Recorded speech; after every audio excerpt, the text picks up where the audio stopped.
எங்களை நேசித்து வழிநடத்துகிற அன்பின் ஆண்டவரே, இந்த மத்தியான வேலைக்காய் உமக்கு நன்றி. இது உம்முடைய வார்த்தையை தியானிக்கும் உம்முடைய சமூகத்தில் வந்திருக்கிறோம். ஆவியானவருடைய கரத்தில் எங்களை ஒப்பு கொடுக்கிறேன் ஐயா. ஆவியானவர் சபைக்கு சொல்லுகிறதை காதுள்ளவன் கேட்க கடவன் என்று சொன்னீரே. தேவன் எங்களோடு பேசுவீராக. அடியனை மறைத்து நீங்க வெளிப்படுங்க ஆண்டவரே. அன்று பேதுருவோடு இருந்த ஆண்டவர், யோவானோடு இருந்த ஆண்டவர், உம்முடைய சீஷர்களோடு இருந்து பேசின ஆண்டவர், இந்த காலையிலும் என்னோடு கூட இருந்து நீர் பேசுவீராக. ஜனங்கள் உம்முடைய வார்த்தைக்கு கீழ்ப்படிய என் ஆண்டவர் உதவி செய்யும்படியாய் ஜெபிக்கிறேன் ஐயா. என்னை தாழ்த்தி அர்ப்பணிக்கிறேன். உம்மால் அன்றி என்னால் ஒன்றும் செய்ய முடியாது. கர்த்தர் நீர் உயர்ந்திருப்பீராக. நான் தாழ்ந்திருக்கும்படியாய் ஜெபிக்கிறேன். ஜெபம் கேட்டபடினால் ஸ்தோத்திரம். இயேசுவின் நாமத்தில் பிதாவே, ஆமென். இந்த நாளிலும் நம்முடைய தியானத்திற்கு என்று எடுத்துக்கொண்ட வேத பகுதி மார்க் எழுதின சுவிசேஷம் 16வது அதிகாரம் 16வது வசனத்தை வாசிக்கலாம். மார்க் 16:16. விசுவாசம் உள்ளவனாகி ஞானஸ்தானம் பெற்றவன் ரட்சிக்கப்படுவான், விசுவாசியாதவனோ ஆக்கினிக்குள்ளாக தீர்க்கப்படுவான். ஆண்டவராகிய கர்த்தர் அவர் கடைசியிலே, அதாவது அவருடைய சிலுவை மரணத்திற்கு முன்பதாக, அவர் மரிப்பதற்கு முன்பதாக தன்னுடைய சீஷர்களுக்கு கட்டளையிட்டு சொன்ன இந்த வசனமானது, நீங்கள் உலகெங்கிலும் கடந்து போய் சர்வ சிருஷ்டிக்கும் சுவிசேஷத்தை பிரசங்கம் பண்ணுங்கள் என்று சொல்லிவிட்டு ஆண்டவர் சொல்லுகிறார், நீங்கள் சொல்லுகிற அந்த சுவிசேஷத்தின் பிரசங்கத்தை யாரெல்லாம் விசுவாசித்து, யாரெல்லாம் தன் ஆண்டவராகிய இயேசு கிறிஸ்துவை சொந்த இரட்சகராய் ஏற்றுக்கொண்டு ஞானஸ்தானம் பெறுகிறார்களோ அவர்கள் ரட்சிக்கப்படுவார்கள். யார் யாரெல்லாம் விசுவாசியாமல் போகிறார்களோ அவர்கள் எல்லாரும் ஆக்கினைக்குள்ளாக தீர்க்கப்படுவார்கள் என்று ஆண்டவராகிய கர்த்தர் தன்னுடைய சீஷர்களுக்கு கட்டளை கொடுத்து அனுப்பின அந்த சம்பவத்தை தான் நாம் இப்பொழுது வாசித்தோம். இந்த இடத்திலே விசேஷித்த வண்ணமாய் நாம் இந்த நாளிலே தியானிக்க போகிறது என்னவென்றால், ஞானஸ்தானத்தை குறித்து நாம் தியானிக்க போகிறோம். ஆண்டவராகிய கர்த்தருடைய வார்த்தை இப்படியாய் சொல்லுகிறது, விசுவாசம் உள்ளவனாகி ஞானஸ்தானம் பெற்றவன் ரட்சிக்கப்படுவான். அப்ப ஞானஸ்தானம் நாம் எப்படி எடுக்க வேண்டும் என்றால், அதற்கு ஆண்டவர் கொடுக்கிற கட்டளை என்னவென்றால், முதலாவது நமக்குள் விசுவாசம் வர வேண்டும். விசுவாசத்தோடு எடுக்கிற அந்த ஞானஸ்தானத்தை தான் ஆண்டவராகிய கர்த்தர் அங்கீகரிக்கிறார். ஞானஸ்தானம் என்பது ஏதோ சபையின் சட்டம் அல்ல, அல்லது சபை கொடுக்கிற சட்டமும் அல்ல. இது எதை குறிக்கிறது என்றால், இது பரலோகத்தின் சட்டம், இது பரலோகத்தின் கட்டளை. இது ஆண்டவராகிய கர்த்தரை கொடுக்கிற ஒரு பிரதான கட்டளை. என்ன? யார் என்னுடைய வார்த்தை விசுவாசித்து, யார் என்னுடைய வார்த்தை அங்கீகரித்து, யார் என்னுடைய வார்த்தை ஏற்றுக்கொண்டு ஞானஸ்தானம் எடுக்கிறார்களோ அவர்கள் என்ன ரட்சிக்கப்படுவார்கள் என்று வசனம் சொல்லுகிறது. அப்போ ஒருவர் ரட்சிக்கப்பட வேண்டும் என்றால் அவர்களுடைய அடிப்படை காரியம் என்னவென்று வேதத்திலே பார்க்கும் பொழுது ஞானஸ்தானம். இதுதான் ஒருவர் ரட்சிக்கப்படுவதற்கான பேசிக் திங், அடிப்படை திங். நாம் வேதத்திலே நாம் ஒரு பிரதரையோ அல்ல ஒரு சிஸ்டரையோ பார்த்து கேட்கிறோம், பிரதர் நீங்க ரட்சிக்கப்பட்டிருக்கிறீர்களா? அதனுடைய அர்த்தம் என்னவென்றால், நாம் இது வேறு விதத்திலே கேட்கலாம், பிரதர் நீங்க ஞானஸ்தானம் எடுத்திருக்கிறீர்களா என்பதற்கு வேறு ஒரு வழியில கேட்கிறது தான் நீங்கள் ரட்சிக்கப்பட்டீர்களா ரட்சிக்கப்படவில்லையா என்று கேட்கிற காரியம். எப்பொழுதும் நாம் அறிந்து கொள்ள வேண்டும், எப்பொழுதும் நம்முடைய வாழ்க்கையிலே விசுவாசம் என்ற அந்த விசுவாசம் வரும் பொழுது மாத்திரமே இதை நாம் செய்ய வேண்டும்.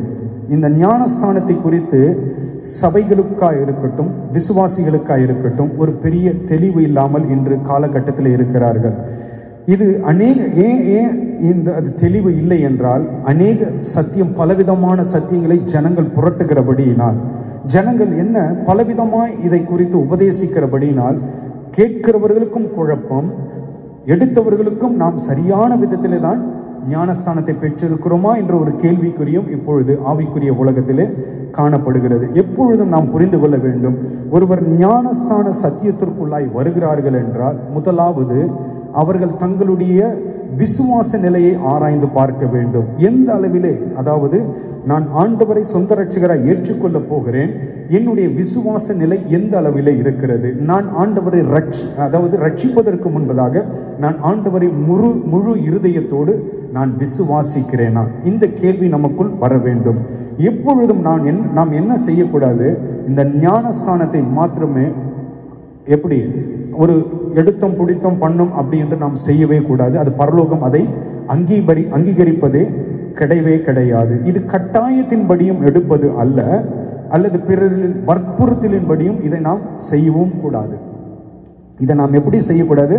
ஒருத்தர் சொல்றாங்களே அப்படின்னு நாம் செய்யக்கூடாது.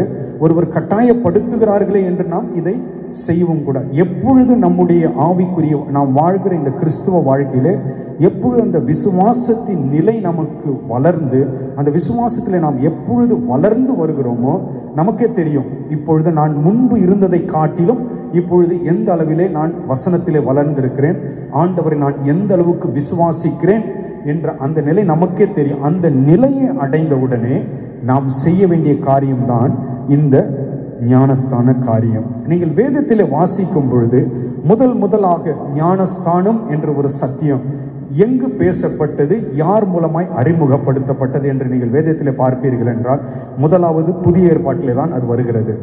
முதலிலே எங்கு வருகிறது என்றால் புதிய ஏற்பாட்டிலே தான் அது சொல்லப்படுகிறது. வாசிப்போம்.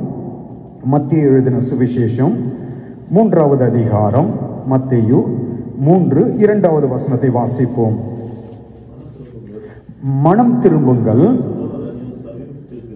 பரலோக ராஜ்யம் சமீபத்திருக்கிறது என்று பிரசங்கம் பண்ணினான். இது யார் எழுதின இந்த பகுதி என்று வாசிப்பீர்கள் என்றால், யார் சொன்ன வசனம் இது? முதல் வசனத்தை வாசிப்போம்.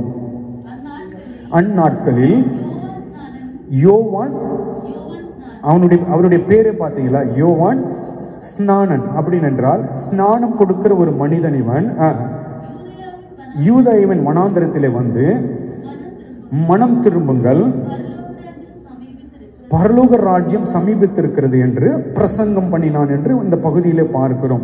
அப்ப மனம் திரும்புதலுக்கும் பரலோக ராஜ்யத்திற்கும் ஏதோ சம்பந்தம் உண்டு. என்னது? மனம் திரும்புதலுக்கும் பரலோக ராஜ்யத்தில் பிரவேசிப்பதற்கும் ஏதோ சம்பந்தம் இருக்கிறபடியினால் தான் யோவான் ஸ்நானகன் என்ன சொல்லுகிறார்? முதலாவது நீங்கள் மனம் திரும்புங்கள். மனம் திரும்புங்கள். ஏன் மனம் திரும்ப வேண்டும் என்று சொல்லுகிறார்? பரலோக ராஜ்யம் சமீபமாய் இருக்கிறது. அப்போ அதனுடைய அர்த்தம் என்னவென்றால், ஒருவர் பாவத்தோடு பாவ வாழ்க்கையோடு எதற்குள்ளே பிரவேசிக்க முடியாது, அவர்கள் பரலோகத்திற்குள்ளே பிரவேசிக்க முடியாது. ஆண்டவராகிய கர்த்தர் பூமிக்கு வந்தார். பூமியில வந்து 33.5 ஆண்டுகள் பூமியில இருந்து அவர் பரமேறி போனதற்கு பின்பதாக ஆண்டவர் என்ன சொன்னார்? நான் போகிறேன், போய்விட்டு நான் சீக்கிரமாய் திரும்ப வந்து உங்களுக்கென்று அந்த இடத்துல ஒரு ஸ்தலத்தை ஆயத்தப்படுத்தி விட்டு நான் சீக்கிரமாய் வந்து என்ன செய்வேன்? உங்களையும் அங்கே நான் கொண்டு போவேன். நாம் அந்த இடத்துல போகப்பட வேண்டும் என்றால், நாம் அந்த இடத்துல கொண்டு போகப்பட வேண்டும் என்றால், முதல் அடிப்படை காரணம் என்னவென்றால், முதல் அடிப்படையாய் நாம் செய்ய வேண்டிய காரியம் என்னவென்றால், மனம் திரும்ப வேண்டும். மனம் திரும்பினால் மாத்திரமே நாம் எங்கே பிரவேசிக்க முடியும்? பரலோகத்திற்கு பிரவேசிக்க முடியும். இதே 3வது அதிகாரம் 6வது வசனத்தை வாசிங்க. இப்ப பாருங்க, யோவான் பிரசங்கம் பண்ணுகிறார். இந்த பிரசங்கத்தை யார் கேட்கிறார்கள் என்றால், 2 விதமான கூட்ட ஜனத்தார் இதை கேட்கிறார்கள். நான் உங்களுக்கு பின்பதாக சொல்லுகிறேன். 6வது வசனத்தை வாசிப்போம். தங்கள் பாவங்களை அறிக்கையிட்டு யோர்தான் நதியில் அவனால் ஞானஸ்தானம் பெற்றார்கள். இப்போ ஒரு கூட்ட ஜனம் வருகிறது. யாரு? நீங்க பார்க்கும்போது 5வது வசனத்தை வாசிங்க. எருசலேம் நகரத்தார் ஒரு கூட்டம், யூதேயா தேசத்தார் அனைவரும், யோர்தானுக்கு அடுத்த சுற்றுப்புறத்தார் யாவரும் யாரிடத்தில் வருகிறார்கள்? யோவான் ஸ்நானகனிடத்திலே வருகிறார்கள். ஏன் இவர்கள் யோவான் ஸ்நானகனிடத்திலே வர காரணம் என்ன? இதற்கு முன்பதாக நாம் 2ஆம் வசனத்திலே வாசித்தோம். யோவான் பிரசங்கம் பண்ணுகிறார். யோவானுடைய பிரசங்கத்தை யாரெல்லாம் கேட்கிறார்கள்? இங்கு சொல்லப்பட்ட இந்த 3 விதமான கூட்டத்தார், எருசலேம் நகரத்தார், யூதேயா தேசத்தார், யோர்தானுக்கு அடுத்த சுற்றுப்புறத்தார், இத்தனை ஜனங்கள் மத்தியிலே அவனுடைய பிரசங்கம் கடந்து போகிறது. கடந்து போய்விட்டு எல்லா ஜனங்களும், அங்க அதுதான் வசனம் சொல்லுகிறது, முழு பட்டணமும் என்ன பண்ணுகிறது? அந்த வார்த்தைக்கு அப்படியே கீழ்ப்படுகிறது. அந்த வார்த்தைக்கு அப்படியே அவர்கள் கீழ்ப்படிந்து என்ன செய்கிறார்கள்? இவர் என்ன சொன்னார்? யோவான் என்ன சொன்னாரு? மனம் திரும்புங்கள், பரலோக ராஜ்யம் சமீ. அவ்வளவுதான் அவர் பிரசங்கம் பண்ணது. யாராவது சொன்னாங்களே நீங்க வந்து ஞானஸ்தானம் எடுங்கன்ட்டாங்க? இந்த இடத்துல அப்படி சொல்லப்படவில்லை. ஜனங்கள் தாமாகவே வருகிறார்கள். அங்க யாரை தேடி வருகிறார்கள்? யோவானை தேடி வருகிறார். ஏன் அப்படின்னா, அவர்கள் அதுவரையிலும் என்ன வாழ்க்கை வாழ்ந்து கொண்டிருந்தார்கள்? மனம் திரும்பாமல் பாவ வாழ்க்கையில வாழ்ந்து கொண்டிருந்தார்கள். இப்பொழுது யோவான் அந்த பிரசங்கத்தை கேட்டவுடனே அவர்கள் அறிந்து கொண்டார்கள், பரலோக ராஜ்யம் மிக சமீபம். அந்த ராஜ்யத்தை நாங்கள் இழந்து போகக்கூடாது. பரலோக ராஜ்யத்தை நான் இழந்து போகக்கூடாது. கிடைக்கிற இந்த சந்தர்ப்பத்தை நான் பயன்படுத்தி கொண்டு அந்த ராஜ்யத்திற்குள் பிரவேசிக்க போகிறேன் என்ற அந்த தீர்மானத்தை அவர்கள் எடுத்தவர்களாய் என்ன செய்கிறார்கள்? யோவானிடத்தில் கடந்து வந்து என்ன பண்ணுகிறார்கள்? தங்கள் பாவங்களை அறிக்கையிட்டு யோர்தான் நதியில அவனால் ஞானஸ்தானம் பெற்றார்கள் என்று வசனம் சொல்லுகிறது. அப்ப நாம் ஞானஸ்தானம் எடுப்பதற்கு முன்பதாக நான் உங்களுக்கு சொன்னது போல முதலாவது நமக்குள் என்ன வர வேண்டும்? விசுவாசம் வர வேண்டும். விசுவாசம் வந்தவுடனே நாம் செய்ய வேண்டிய அடுத்த காரியம் என்னவென்றால், நம்முடைய பாவங்களை இங்க ஜனங்க என்ன பண்ணாங்க? வந்து அறிக்கையிட்டார்கள். என்ன அறிக்கையிட்டிருப்பார்கள்? நான் வந்து பாவி. அவர்கள் அதுதான் அவர்கள் வந்து என்ன அறிக்கையிட்டிருக்க கூடும்? வந்து நாங்கள் பாவம் செய்தோம், பாவ வாழ்க்கையில நாம் பாவம் செய்கிறதினால் மாத்திரம் நாம் பாவிகள் அல்ல. நாம் பாவம் செய்கிறதினால் மாத்திரம் நாம் பாவிகள் அல்ல. நம்முடைய பிறப்பே என்னதான்? பாவ பிறப்பு தான். சங்கீதம் 51:5 நாம் வாசிக்கிறோம், என் தாய் என்னை, வாசிங்க அந்த வசனத்தை வாசிங்க. இதோ நான் துர்க்குணத்திலே உருவானேன், என் தாய் என்னை பாவத்திலே கற்பம் தரித்தால். போதும், அது ஸ்டார்டிங்ல வாசிங்க முதல்ல 51:5. இதோ எப்படி அவர் உருவானாராம் தாவீது? அவர் கருவில இருக்கும் பொழுது அவருடைய குணம் எப்படியா இருந்ததான்? துர்க்குணம். நான் கருவில இருக்கும் பொழுது, என் தாயின் கருவில நான் இருக்கும் பொழுது என்னுடைய எண்ணம் எப்படியா இருந்தது? துர்க்குணம். என்னுடைய எண்ணம் தவறான எண்ணங்களோடு தான் நான் உருவாக்கப்பட்டேன். உலகத்திலே வரும் இது எங்கிருந்து தொடங்கினது? இது எங்கிருந்து தொடங்கினது என்று கேட்பீர்கள் என்றால், முற்பிதாக்களாகிய ஆதாம் ஏவாள் செய்த அந்த பாவம் அப்படியே ஜென்மமாக கடந்து வந்து அப்படியே இது ஒவ்வொரு வாழ்க்கையிலும், ஒவ்வொருடைய வாழ்க்கையிலும் என்ன ஆகிறது? இந்த பாவம் ஒவ்வொருவரையும் ஆண்டு கொண்டுதான் நாம் பாவத்தோடு தான் பிறக்கிறோம்.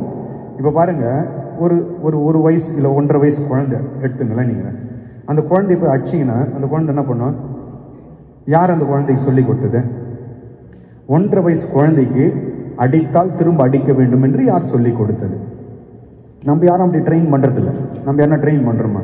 அடிச்சா நீ திரும்ப, நம்ம அப்படி ட்ரெயின். எப்படி அந்த குழந்தை அதை செய்கிறது?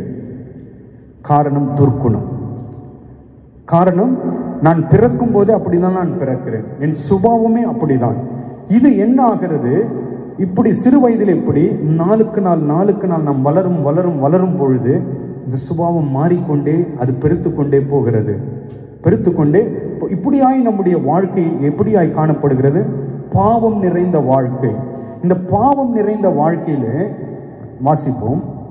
இல்ல இந்த பாவம் நிறைந்த வாழ்க்கையை நாம் எப்பொழுது ஆண்டவரை விசுவாசித்து ஆண்டவரை நம்புகிறோமோ அவருடைய சமூகத்திலே வந்து நாம் என்ன செய்ய வேண்டும்? முதலாவது அறிக்கை செய்ய வேண்டும், ஆண்டவரே நான் பாவி. இது நம்முடைய வாயிலிருந்து வர வேண்டும். நம்முடைய வாயிலிருந்து அறிக்கை செய்வது என்றால் அதுதான் அர்த்தம். என் வாயை திறந்து நான் சொல்ல வேண்டும், ஆண்டவரே என் பிறப்பு எப்படியாப்பட்ட பிறப்பு? வசனத்தின்படி என் பிறப்பு பாவ பிறப்பு. அது மாத்திரமல்ல, நான் அநேக பாவங்களை என்னுடைய வாழ்க்கையில செய்திருக்கிறேன். என்னை நீர் மன்னியும், என்னை நீர் ஏற்று. இந்த அறிக்கையை நாம் செய்யும் பொழுது அப்போ நம்முடைய வாழ்க்கையில என்ன நடக்கிறது என்றால் பாவங்கள் மாற்றப்படுகிறது.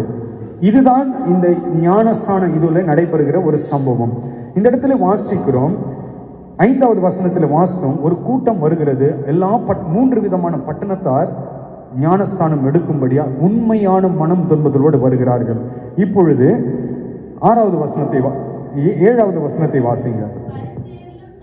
இது அடுத்த கூட்டம். பரிசேயரிலும் சதுசேயரிலும் அநேக தன்னிடத்தில் ஞானஸ்தானம் பெறும்படி வருகிறதை அவன் கண்டு, விரியன் பாம்பு குட்டிகளே, தப்பித்துக்கொள்ள. இப்ப பாருங்க, யோவான் முதல் ஒரு கூட்டம் வந்தது. யார்? எருசலேம், யூதயா தேசத்து. இதெல்லாம் ஒரு கூட்டம் வருது. ஒன்னும் சொல்லல, ஏற்றுக்கொள்ளுகிறார், ஞானஸ்தானம் கொடுக்கிறார். ஆனால் இன்னொரு ஒரு கூட்டம் வருகிறது, பரிசேயர் சதுசேயர் என்ற ஒரு கூட்டம் வருகிறது. அவர்களும் ஞானஸ்தானம் எடுக்கும்படியாய் வருகிறார்கள். ஆனால் யோவானுக்கு கோபம் வருகிறது. யோவான் என்ன படுகிறார்? அந்த இடத்துல கோபப்படுகிறார். ஏன் இந்த கோபம் வர காரணம் என்ன? உண்மையான மனம் திரும்புதல் அவர்களிடத்திலே கிடையாது. அந்த கூட்டம் முதலாவது வந்த கூட்டம் எப்படி வந்தது? உண்மையான மனம் திரும்புதலோடு வந்தது. ஆனால் 7வது வசனத்தில் வாசிக்கிறோம், அவர்களுக்கு என்ன இல்லை, உண்மையான மனம் திரும்புதல் இல்லாமல் ஆண்டவருடைய சமூகத்தில் வந்த பொழுது யோவான் அவர்களை பார்த்து கேட்கிறான், வரும் கோபத்திற்கு தப்பித்துக் கொள்ள உங்களுக்கு இப்படி ஞானஸ்தானம் எடுக்க வேண்டும் என்று உங்களுக்கு சொல்லி கொடுத்தது யார் என்று யோவான் கேட்கிறார். அதனுடைய அர்த்தம் அதுதான். உங்களுக்கு இப்படிதான் ஞானஸ்தானம் எடுக்க வேண்டும் என்று உங்களுக்கு வகை காட்டினவன் யார்? அதான் யோவான் அங்கு கேட்கிற கேள்வி. அவர் அடுத்ததாக சொல்லுகிறார், 8வது வசனம், உங்களிடத்துல என்ன இல்லை, மனம் திரும்புதலுக்கு ஏற்ற கனிகளை கொடுங்கள். அந்த உண்மையான மனம் திரும்புதலோடு நீங்கள் ஞானஸ்தானம் எடுக்க இந்த இடத்துல வரவில்லை. அப்போ என்ன, நாம் ஞானஸ்தானம் எடுப்பதற்கு முன்பதாக முதலாவது நம்முடைய வாழ்க்கையில காணப்பட வேண்டியது என்னவென்றால் விசுவாசம் இருக்க வேண்டும். இரண்டாவது, நாம் ஆண்டவருடைய சமூகத்தில் ஞானஸ்தானம் எடுப்பதற்கு முன்பதாக நம்முடைய பாவங்களை நாம் வாய் திறந்து சொல்ல வேண்டும். அதாவது நீங்க பப்ளிக்கா சொல்ல வேண்டும் என்ற அர்த்தம் அல்ல. ஆண்டவருக்கும் உங்களுக்கும் ஆண்டவருடைய சமூகத்தில் நீங்கள் போய் தனிமையில ஆண்டவரோடு, ஆண்டவரே என்னுடைய பிறப்பு இப்படி வசனம் சொல்லுகிறது, என்னுடைய அது மாத்திரமல்ல அநேக பாவங்களை நான் செய்திருக்கிறேன், என் பாவங்களை நீர் மன்னியும் அப்படின்ட்டு நாம் அறிக்கை செய்யும் பொழுது ஆண்டவர் நம்முடைய பாவங்களை மன்னிக்க, அப்படி அறிக்கை செய்துவிட்டு தான் என்ன செய்ய வேண்டும்? ஞானஸ்தானம் எடுக்க வேண்டும். அல்லேலூயா. இப்படி நாம் அறிக்கை செய்யும் போது என்ன நடக்கிறது என்றால், வாசிப்போம். 1 யோவான் 2வது அதிகாரம் 1-2 வசனத்தை நாம் வாசிப்போம். 1 யோவான்.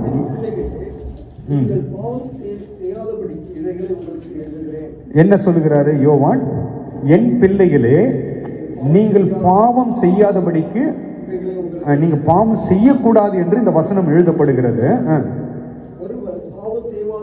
ஒருவன் பாவம் செய்வானால் நீதிபரராய் இருக்கிற இயேசு கிறிஸ்து.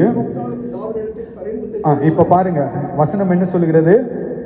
பாவம் செய்யக்கூடாதுன்னு நான் இதை எழுதி இருக்கிறேன். ஓகே, அப்படியும் நீங்கள் பாவம் செய்கிறீர்கள் என்றால் என்ன நடக்கிறது?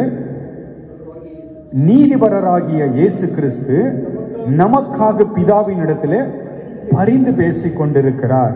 அல்லேலூயா. நீங்கள் ஆண்டவருடைய சமூகத்தில் போய் உங்கள் பாவங்களை நீங்கள் அறிக்கையிடும் பொழுது என்ன நடக்கிறது தெரியுங்களா? ஆண்டவராகிய இயேசு கிறிஸ்து நம்மோடு இணைந்து கொள்ளுகிறார்.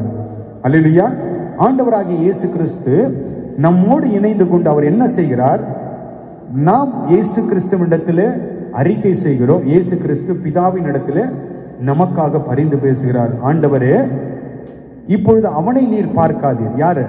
இப்போ ஆண்டவருடைய சமூகத்தில் நான் போய் ஆண்டவரிடத்துல சொல்லுகிறேன், ஆண்டவரே நான் பாவம் செய்து விட்டேன், சரிங்களா, நான் பாவம் செய்து விட்டேன், என் பாவத்தை மன்னிங்க. இப்போ நான் அப்படி ஜெபிக்கும் பொழுது என்ன நடக்கிறது? இயேசுவானவர் நான் ஜெபிக்கும் போது என்னோடு சேர்ந்து கொள்ளுகிறார். என்ன நடக்கிறது? பிதாவிடத்தில் இப்ப அவர் பேசுறாரு. யாரு? இயேசு கிறிஸ்து பிதாவின் இடத்துல பேசுகிறார். இப்ப பிதா பார்க்கிறாரு. யாரை பார்ப்பாரு? என்ன பார்க்க மாட்டார், இயேசு கிறிஸ்துவை பார்ப்பார். இப்ப இயேசு கிறிஸ்து பேசுகிறார், ஆண்டவரே இப்பொழுது நீர் என்ன பண்ணுங்க, இவன் எங்கிட்ட பாவ மன்னிப்பு கேட்கும்படியாய் வந்திருக்கிறான், அவனை பார்க்காதையும் என்னை பாரும். யாரு? இயேசு கிறிஸ்து நமக்காக பரிந்து, என்னை பாரும். ஏன்னா என்னுடைய மரணத்தை பாரும், என்னுடைய கல்வாரியை பாரும். நீர் என்னை இவர்களுக்காகவல்ல அனுப்பினீர். என்ன? யாருக்காக? உலகத்தின் எல்லாருக்காகவும் தான் அவர் பூமியில் அனுப்பப்பட்டார். நீர் அனுப்பின எனக்கு, அதாவது ஆண்டவராகிய பிதாவானவர் இயேசு கிறிஸ்துவை அனுப்பி பூமியில எல்லாரும் ரட்சிக்கப்பட வேண்டும் என்பதற்காக தான் அனுப்பினார். அப்பொழுது நாம் ஆண்டவரிடத்தில் பரிந்து நாம் ஜெபிக்கும் பொழுது இயேசுவானவர் நம்மோடு கூட இணைந்து நமக்காக பரிந்து பேசுகிறார். அப்பொழுது பிதாவானவர் என்ன செய்கிறார்? தன்னுடைய குமாரன் சிலுவையில சிந்தின இரத்தத்தை தனக்கு முன்பதாக கொண்டு வந்து அவர் பார்க்கிறார். என் மகன், நான் அனுப்பின ஒரே மகன் இவர்களுக்காகவும் மரித்தார் அல்லவா, சரி நான் இவனை என்ன செய்கிறேன், இவன் பாவத்தை நான் மன்னிக்கிறேன். 2வது வசனத்தை வாசிங்க. இப்ப பாருங்க, நம்முடைய பாவங்களை நிவர்த்தி செய்கிற கிருபாதர பலி அவரே. நம்முடைய பாவங்களை மாத்திரம் அல்ல, சர்வலோகத்தின் பாவத்தையும் நிவர்த்தி செய்கிற பலியாய் இருக்கிறார். அப்ப பாருங்க, நாம் ஆண்டவரிடத்தில் பரிந்து ஜெபிக்கும் பொழுது இயேசுவானவர் நமக்காக பரிந்து பேசி அவர் நம்முடைய பாவங்களை பிதாவின் இடத்துல கேட்டு அந்த பாவ மன்னிப்பை நமக்காக பெற்றுக் கொடுக்கிறதை நாம் பார்க்க முடியும். அப்ப நாம் ஆண்டவருடைய சமூகத்திலே போய் நாம் செய்த பாவத்தை அறிக்கை செய்து நாம் என்ன செய்ய வேண்டும்? மனஸ்தாபப்பட வேண்டும்.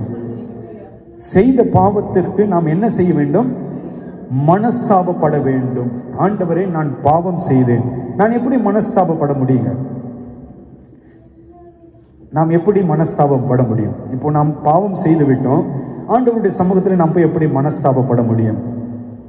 ஒரே ஒரு வழி, ஆண்டவருடைய சமூகத்திலே போய் அர்ப்பணித்து நாம் கண்ணீர் விட வேண்டும். ஆண்டவருடைய சமூகத்தில் போய் நாம் செய்ய வேண்டியது என்னவென்றால் கண்ணீர் விட்டு ஜெபிக்க வேண்டும். ஆண்டவரே, என்னுடைய பாவம், என்னுடைய மீறுதல்கள், என்னுடைய அக்கிரமம் எல்லாம் நீர் சிலுவையிலே எனக்காக சுமந்து தீர்த்தீர். அதை நான் விசுவாசிக்கிறேன். இப்பொழுது நான் வந்து செய்கிற இந்த பாவ அறிக்கையை நீர் ஏற்றுக்கொண்டு என் பாவத்தை மன்னிக்கிறீர் என்பதை நாம் அறிந்து என்ன செய்ய வேண்டும்? நாம் அறிக்கையிட்டு நாம் மனஸ்தாபப்பட வேண்டும். அப்படி எடுக்க வேண்டியதுதான் ஞானஸ்தானம். அல்லேலூயா. ஞானஸ்தானம் என்பது யாரோ சொல்லுகிறார்கள், யாரோ பேசுகிறார்கள், வற்புறுத்தலின்படியோ அல்லது கட்டாயத்தின்படியோ செய்யக்கூடாது. இங்க பாருங்க, ஒரு கூட்டம் உண்மையான மனம் திரும்புதலோடு வந்து ஞானஸ்தானத்தை எடுத்த போது யோவான் அங்கீகரித்தார். ஒரு கூட்டம் உண்மையாய் வந்து எடுக்கவில்லை, யோவான் கடிந்து கொண்டார். நாம் உண்மையாய் எடுப்போமானால் பரலோகம் அங்கீகரிக்கும். உண்மையான மனம் திரும்புதல் இல்லாமல் நாம் எடுப்போம் என்றால் பரலோகம் அதை அங்கீகரிக்காது, பரலோகம் கடிந்து கொள்ளும். அல்லேலூயா. பரலோகம் என்ன செய்யும்? அதை ஏற்றுக்கொள்ளாது, பரலோகம் கடிந்து கொள்ளும்.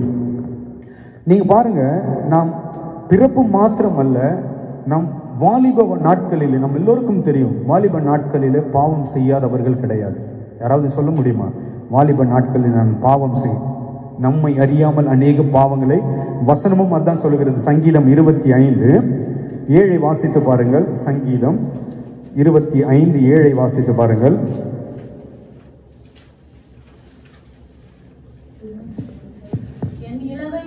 என் இளவயதின் பாவங்களையும், தாவீது சொல்றார் பாருங்க, என் இளவயதின் பாவங்களையும் என் மீறுதல்களையும் நினையாதிரும். அப்ப பாருங்க, நம் இளவயதிலே எல்லோரும் பாவம் செய்தவர்கள் தான். இந்த பாவம் எப்படி மன்னிக்கப்படுகிறது? நம்ம இந்த பாவம் நம்ம எப்படி சூழ்ந்திருக்கிறது என்றால், ஏசாயா 44:22 வாசிப்போம். ஏசாயா தீர்க்க தரிசன புஸ்தகம் 44:22 வாசிப்போம். உன் மீறுதல்கள் மேகத்தை போலவும். இப்ப பாருங்க, நம்முடைய பாவமும் நம்முடைய மீறுதல்களும் எப்படி இருக்கிறதா? மேகம் போல நம்மை சுற்றி நின்று கொண்டு இருக்கிறது. நாம் செய்த இளவயதின் பாவம் நம்ம எப்படி சூழ்ந்து கொண்டிருக்கிறதா? மேகத்தை போன்று நம்மை சூழ்ந்து கொண்டிருக்கிறது. நாம் போய் ஆண்டவருடைய சமூகத்தில் பாவ அறிக்கை செய்யும் பொழுது, உன் பாவங்களை கார்மேகத்தை போலவும், உன் மீறுதல்களை மேகத்தை போலவும், உன் பாவங்களை கார்மேகத்தை போலவும் அகற்றிவிட்டேன். என்னிடத்தில் திரும்பு, உன்னை நான் மீட்டுக் கொண்டேன். நம் ஆண்டவரிடத்தில் திரும்பி உண்மையாய் நாம் அறிக்கை செய்யும் பொழுது கர்த்தர் நம்மை மீட்டுக் கொள்ளுகிறார், கர்த்தர் நம்மை ரட்சிக்கிறார். அல்லேலூயா. அப்ப நாம் செய்ய வேண்டிய விதம் எப்படி என்றால், முதலாவது நாம் விசுவாசிக்க வேண்டும். இரண்டாவது, உண்மையான மனம் திரும்புதலோடு நம்முடைய பாவங்களை நாம் என்ன செய்ய வேண்டும்? அறிக்கை செய்ய வேண்டும். அது மாத்திரமல்ல, மனஸ்தாபப்பட வேண்டும். ஆண்டவரே, இப்படியாய் நான் செய்து விட்டேன். நம் ஆண்டவருடைய சமூகத்தில் கண்ணீர் ஊற்றி ஜெபிக்கும் போது கர்த்தர் நம்மை மன்னிக்க போதுமானவராய் இருக்கிறார். இது மாத்திரமல்ல, நாம் ஒரு வசனத்தை வாசிப்போம். 1 பேதுரு 2வது அதிகாரம் 1 பேதுரு 2வது அதிகாரம் 24வது வசனத்தை வாசிப்போம். நாம் பாவங்களுக்கு செத்து நீதிக்கு பிழைத்திருக்கும்படி அவர் தாமே தமது சரீரத்திலே நம்முடைய பாவங்களை சிலுவையின் மேல் சுமந்தார், அவருடைய தழும்புகளால் குணமானீர்கள். இந்த விசுவாசம் நமக்கு வர வேண்டும். எப்படியாப்பட்ட விசுவாசம் நமக்கு வர வேண்டும் என்றால், ஆண்டவரே, என் பாவங்களுக்காய் நீர் மரித்தீர், என் பாவங்களுக்காய் நீர் நீதிக்கு பிழைத்து அவர் தாமே தமது சரீரத்திலே தம்முடைய பாவங்களை சிலுவையின் மேல் சுமந்தார். இப்படியாப்பட்ட ஒரு விசுவாசம் நம்முடைய வாழ்க்கையில இப்படியா எடுக்க வேண்டும் என்பதுதான் ஆண்டவர் நம்மிடத்துல எதிர்பார்க்கிறார். ஹல்லேலூயா. அப்போ நமக்கு ஒரு கேள்வி வரலாம், அப்ப இயேசு மாத்திரம் தான் நம்முடைய பாவத்தை மன்னிக்க முடியுமா? இயேசு அல்லாமல் வேற ஏதாவது வழி இருக்கிறதா என்று நீங்கள் கேட்பீர்களானால், வசனம் என்ன சொல்லுகிறது? இல்லை. நமக்கு நல்லா தெரியும் வசனம் எங்கே சொல்லுகிறது அப்படி இல்லை என்று. வாசிப்போம். அப்போஸ்தலர் நடவடிக்கை 4வது அதிகாரம், அப்போஸ்தலர் 4:12 வாசிப்போம். அவராலே அன்றி ரட்சிப்பு இல்லை. தெளிவுதானே? இப்போ உலகத்தின் பாவத்தை சுமர்ந்து தீர்த்த தேவ ஆட்டுக்குட்டி என்று யோவான் இயேசு கிறிஸ்துவை குறித்து சாட்சி சொன்னார். இந்த இடத்திலே அப்போஸ்தலர் நடவடிக்கையிலே நாம் வாசித்தோம், அவராலே அன்றி வேறு ஒருவராலும் ரட்சிப்பு இல்லை. வாசிக்கிறது தொடர்ந்து. நாம் ரட்சிக்கப்படும்படிக்கு பாருங்க, வானத்திற்கு கீழே அவருடைய நாமமே அல்லாமல் வேறொரு நாமம் கட்டளை இடப்படவும் இல்லை என்றார். அப்போ பூலோகத்திலே நம்முடைய பாவத்தை மன்னிப்பதற்கு ஒரே ஒருவருக்கு மாத்திரம் அதிகாரம் உண்டு. அது யார் என்றால் ஆண்டவராகிய இயேசு கிறிஸ்து மாத்திரமே. யார் அவரிடத்தில் போய் உண்மையாய் மனம் திரும்புதலோடு ஆண்டவரை நான் பாவி என்று அறிக்கை செய்து மனஸ்தாபப்படுகிறார்களோ, ஆண்டவர் உடனே அவர்களுக்கு என்ன கொடுக்கிறார்? பாவ மன்னிப்பை கொடுக்கிறார். அல்லேலூயா. அது மாத்திரமல்ல, இந்த விசுவாசம் நமக்குள் இருக்கு. இப்படியாப்பட்ட ஒரு விசுவாசத்தோடு தான் நாம் ஞானஸ்தானத்தை எடுக்க வேண்டும். இப்ப வாசிப்போம். மத்தேயு 3க்கு திருப்புவோம். இப்பொழுது நாம் அந்த இடத்துல வாசித்தோம், பார்த்தீங்களா? 2 விதமான கூட்டம் வந்தது ஞானஸ்தானம் எடுக்கும்படியாய். 2வது கூட்டம் யாரது? பரிசேயரும் சதுசேயரும் வந்தார். அவர்கள் யாரை பார்த்து வந்தார்கள்? யார் அவர்களுக்கு கற்றுக் கொடுத்தது? அவர்கள் என்ன செய்தார்கள்? எல்லா ஜனங்களும் யார் யாரெல்லாம் வந்தது? முதலாவது எருசலேம் நகரத்தாரும் யூதேயா தேசத்தார் அனைவரும், யோர்தானுக்கு அடுத்த சுற்றுப்புறத்தார். அப்போ ஒரு திரளான பட்டணம் அப்படியே காலியாகி எங்கே வருகிறது? யோர்தான் நதிக்கு வருகிறார்கள். அப்ப பட்டணம் முழுவதும் எப்படி? எம்டி. பட்டணம் முழுவதும் எல்லாம் காலியாக்கப்பட்டது. இப்போது எல்லாம் எங்க வந்து நின்று கொண்டிருக்கிறார்கள்? யோவான் இடத்துல ஞானஸ்தானம் பெறும்படியா எங்க? யோர்தான் நதி கரையில வந்து எல்லாரும் நின்று கொண்டிருக்கிறார்கள். இதை யார் பார்க்கிறது?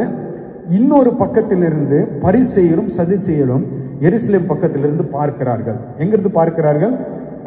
இவர்கள் என்ன இவ்வளவு திரளான ஜனங்கள் யோவான் இடத்துல போய் ஞானஸ்தானம் எடுக்கிறார்களே. சரி, என்ன பண்ணுவோம்? இப்போ மெஜாரிட்டியான ஆட்கள் பண்ணுகிறதை தான் என்ன பண்ணுகிறாங்க? நம்ம ஃபாலோ பண்ணுவோம். கரெக்ட் தானே?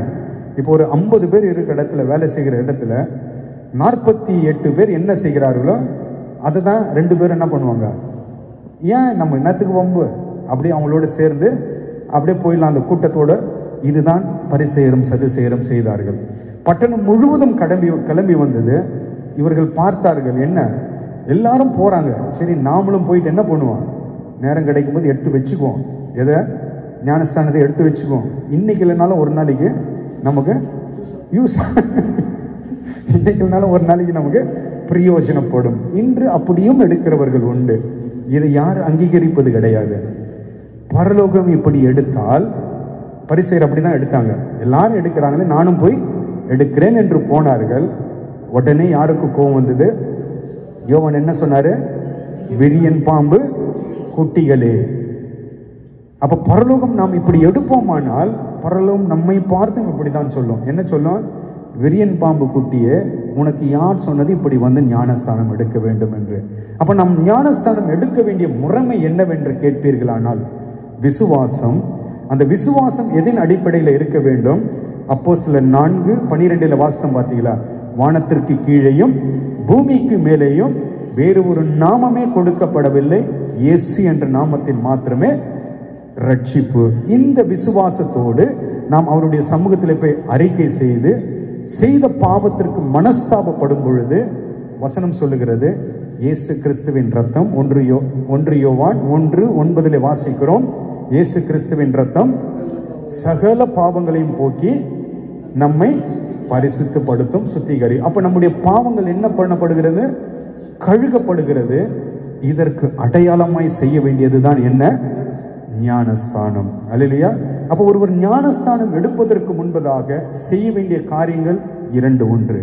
ஒன்று விசுவாசம், இரண்டாவது உண்மையான மனம் திரும்புதல். மனம் திரும்புதல் என்பது உண்மையான மனம் திரும்புதலோடு கூட மனஸ்தாபப்பட வேண்டும்.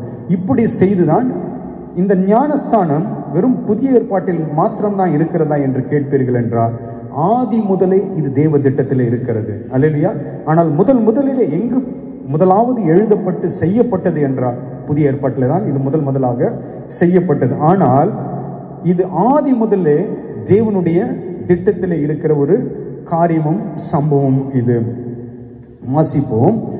1 பேதுரு 3வது அதிகாரம் 1 பேதுரு 3வது அதிகாரம் 20-21 வசனத்தை வாசிப்போம். அந்த ஆவிகள் பூர்வத்திலே நோவா பேழையை ஆயத்தம் பண்ணும் நாட்களிலே தேவன் நீடிய பொறுமையோடு காத்திருந்த பொழுது கீழ்ப்படியாமற் போனவைகள் அந்த பேழையிலே சிலராகி 8 பேர் மாத்திரம் பிரவேசித்து ஜலத்தினால் காக்கப்பட்டார்கள். இப்ப பாருங்க, பேதுரு எந்த சம்பவத்தோடு கொண்டு வந்து ஞானஸ்தானத்தை ஒப்பிட்டு பேசுகிறார் என்றால், நோவாவின் நாட்களில் நடந்த அந்த சம்பவம் ஜலப்பிரளயத்தின் மூலமாய் பூமி எங்கும் அழிக்கப்பட்டது. எல்லாம் அழிக்கப்பட்டு ஒரு குடும்பம் 8 பேர் மாத்திரமே அதிலிருந்து காப்பாற்றப்பட்டார்கள். அது எதற்கு அடையாளமாக பேதுரு எழுதுகிறார் என்றால், அது ஒரு ஞானஸ்தானத்தின் ஒப்பனையானது. ஞானஸ்தானத்திற்கு ஈக்குவலாக அது பேழையில் இருந்து காக்கப்பட்டவர்கள் எதற்கு அடையாளமாக சொல்லப்படுகிறார்கள்? ஞானஸ்தானத்திலே மீட்டுக் கொள்ளப்பட்டவர்களாக சொல்ல. இது ஒன்றும். இன்னொரு சம்பவமும் இருக்கிறது. இந்த வசனத்தை 21வது வசனத்தை வாசிச்சோம். அதற்கு ஒப்பனையான ஞானஸ்தானமானது,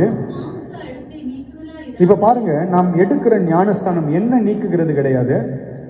சரீரத்தில் இருக்கிற மாம்ச அழுக்கை நீக்குவது கிடையாது.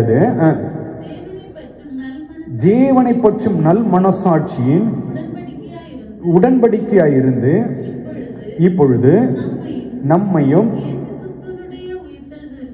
உயிர்த்தெழுதினால் நம்மை ரட்சிக்கிறது. அப்போ எடுக்கிற ஞானஸ்தானம் என்று வெளிப்பிரகாரமாக செய்யப்படுகிறதல்ல, அது உள்ளான மாற்றத்தை கொண்டு வருகிற ஒரு காரியமாக இருக்கிறது என்று பேதுரு இந்த இடத்துல சொல்லுகிறதை நாம் பார்க்கணும். இன்னொரு சம்பவம் நாம் வாசிக்கலாம். 1 கொரிந்தியர் 10வது அதிகாரம் 1 கொரிந்தியர் 10வது அதிகாரம் 1-2 வசனத்தை வாசிப்போம்.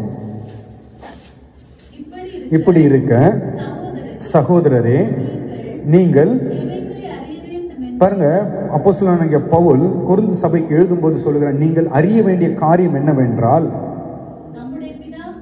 நம்முடைய பிதாக்கள் எல்லோரும் மேகத்திற்கு கீழாயிருந்தார்கள். மேகத்திற்கு கீழாயிருந்தார்கள் என்ன? பகலிலே மேகஸ்தம்பமாயும் இரவிலே அந்த மேகத்தின் கீழாய் இருந்தார்கள். எந்த சமுத்திரத்தின் வழியாய் கடந்து போனார்கள்? செங்கடலின் வழியாய் கடந்து போனார்கள். எல்லாரும் மோசைக்குள்ளாக மேகத்தினாலும் சமுத்திரத்தினாலும். அப்ப பாருங்க, அவர்கள் அந்த செங்கடலை கடந்து போனார்கள். பாத்தீங்களா? எகிப்தின் அந்த இராணுவம் இவர்களை பின்தொடர்ந்து வரும். ஆண்டவராகிய கர்த்தர் இவர்களை மீட்டு கானானுக்கு போகும்படியாய் சொல்லும் பொழுது பின்னாடி யார் துரத்தி கொண்டு வருவாங்க? பார்வோனும் அவனுடைய சேனையும் துரத்தி கொண்டு வரும்போது ஒரு இடத்துல வரும்போது முன்பதாக செங்கடல் முன்பதாக தடையாய் நிற்கிறது. இப்போ இந்த செங்கடலை பார்த்து அவர்கள் திகைத்து நிற்கிறார்கள். இந்த பக்கமும் போகிறதற்கு வழி அல்ல, இந்த பக்கமும் போகிறதற்கு வழி அல்ல. பின்பதாக பார்வோனின் சேனை துரத்தி கொண்டு வருகிறது. இப்பொழுது பார்க்கிறார்கள். ஆண்டவரை பார்த்து மோசே அழுகிறார். ஆண்டவர் என்ன சொல்லுகிறார்? இப்பொழுது நீ ஏன் அழுகிறாய் மோசே? உன் கரத்தில் என்ன கொடுத்திருக்கிறேன்? உன் கரத்தில் ஒரு கோலை கொடுத்து அது சமுத்திரத்திற்கு நேராக நீட்டு என்று சொன்ன பொழுது, சமுத்திரத்திற்கு நேராக அந்த கோலை நீட்டின பொழுது சமுத்திரம் இரண்டாக பிழிந்தது. வெட்டாந்தரை ஆண்டவர் உருவாக்கி அதற்குள்ளாய் நடந்து போனார்கள். போன பிற்பதாக இவர்கள் அப்பக்கம் போய் கரையேறின உடனே யார் பின்தொடர்ந்து வருகிறார்கள்? பார்வோனின் அந்த சேனை தொடர்ந்து வருகிறது. மீண்டும் பிரிந்த அந்த செங்கடல் மீண்டும் ஒன்றோடு ஒன்று இணைத்து யாரை கொன்று போட்டது? துரத்தி கொண்ட எல்லாம் மாண்டு போனார்கள். கடந்து போனவர்கள் எல்லாரும் ரட்சிக்கப்பட்டார்கள். நாம் அதை வேறு விதமாய் பார்த்து கொண்டிருக்கிறோம். ஆனால் அதில் ஒரு பக்கம் நாம் பார்க்க வேண்டியது, செங்கடலுக்குள்ளாய் அவர்கள் கடந்து போனது எதுவென்றால் அது எதனுடைய அடையாளமாக பவுல் எழுதுகிறார்? ஞானஸ்தானத்திற்கு அடையாளமாக எழுதுகிறதை நாம் அப்ப ஞானஸ்தானம் என்பது நேற்றோ இன்றோ வந்தது அல்ல. இது யோவானால் தொடங்கப்பட்டதல்ல. ஆண்டவருடைய ஆதி திட்டத்திலிருந்து இந்த ஞானஸ்தானம் என்பது வேதத்திலே சொல்லப்பட்டிருக்கிறது. இந்த ஞானஸ்தானம் என்ற வார்த்தைக்கு ஆங்கிலத்தில் என்ன சொல்லப்படுகிறது? பேப்டிசம் என்று ஆங்கிலத்தில் நாம் தமிழ்ல என்ன சொல்லுகிறோம்? ஞான ஸ்நானம். அப்படின்னா என்ன தமிழ்? அதை நீங்க ரெண்டா அந்த வார்த்தையை பிரிப்பீர்கள் என்றால், ஞான ஸ்நானத்தை ரெண்டா பிரிச்சீங்கன்னா என்ன வருதுங்க? ஞானம் பெற்ற உடனே எடுக்கிற ஞானம்னா ஞானஸ்தானம். யாராவது கேத்தலிக் பைபிள் படிச்சிருக்கீங்களா? திருவிவிலியம் என்று சொல்லப்படுகிற அந்த கேத்தலிக் பைபிள் யாராவது படிச்சிருக்கீங்களா? அதுல என்ன தெரியுங்களா சொல்லப்பட்டிருக்கும்? திருமுழுக்கு என்று சொல்லப்பட்டிருக்கும். என்ன சொல்லப்பட்டிருக்கும்? திருமுழுக்கு. அதுதான் சரியான டிரான்ஸ்லேஷன். ஞானஸ்தானத்திற்கு அந்த பேப்டிசம் என்ற வார்த்தைக்கு சரியான டிரான்ஸ்லேஷன் ஞானஸ்தானம் அல்ல, திருமுழுக்கு. அதாவது ஒருவன் முழுகி எடுக்கிற ஞானஸ்தானம். அதுதான் அதுல கரெக்டா சொல்லப்பட்டிருக்கும். ஆனா அவங்க செய்ய மாட்டாங்க. சரியா சொல்லப்பட்டிருக்கும், அவங்க செய்ய மாட்டாங்க.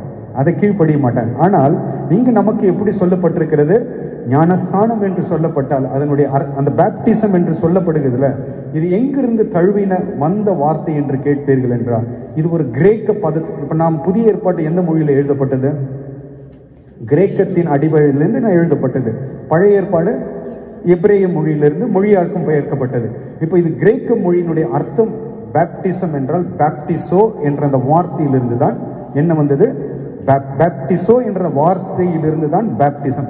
அப்ப அந்த பேப்டிசோ என்ற வார்த்தைக்கு அர்த்தம் என்னவென்று பார்ப்பீர்கள் என்றால், ஒரு பொருளை தண்ணீரில் முழுக்கி வெளியில எடுக்கிறதற்கு பெயர் தான் முழுக்கி வெளியில எடுக்கிறது. அதாவது ஒரு தண்ணீர்ல ஃபுல்லா அப்படி முழுக்கி வெளியில எடுக்கிறது பேர் தான் பேப்டிசோ. அதுதான் ஆங்கிலத்தில் நாம் என்ன சொல்லுகிறோம்? இங்கிலீஷ்ல பேப்டிசம் என்று. அப்படி இருந்து வந்த வார்த்தை தான் அது ஞானஸ்தானம் என்று தமிழில் நாம் சொல்லுகிறோம். இப்ப பாருங்க, இதை நாம் எப்பொழுது செய்ய வேண்டும்?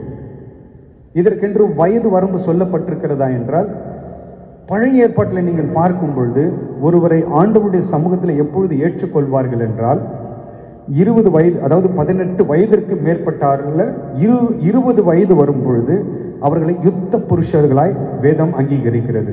எந்த புருஷர்கள்? இவர்கள் யுத்தத்திற்கு போய் யுத்தத்திலே கலந்து கொள்ளக்கூடியவர்கள் என்று வேதம் சொல்லுகிறது. அப்ப 18 வயதிற்கு மேல 20 வயது அந்த பழைய ஏற்பாட்டு காலம்.